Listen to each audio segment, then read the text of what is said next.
আসসালামু আলাইকুম।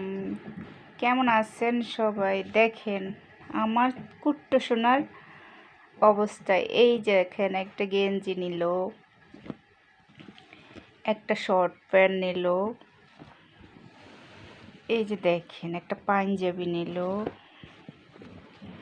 এই যে দেখেন একটা গেঞ্জি নিল,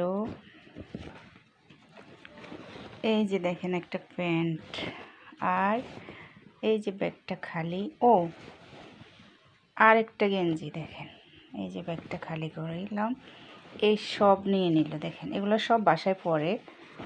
আর এই দেখেন বাসায় পরার এই গেঞ্জিগুলো নিল কেন জানেন? আজকে সকালে আমি ওকে বকাঝকা করছি একটু পড়তে বসার জন্য। পড়তে বসবে না, এখন তার নাকি ভালো লাগে না, সে বসবে না। তো আমি একটু বকা দিছি। ও বকা দিলাম কেন, এখন এই ব্যাগ গোছাই নিচ্ছে, সে ঢাকা চলে যাবে, তার ভাইয়ের সাথে সে হোস্টেলে থাকবে।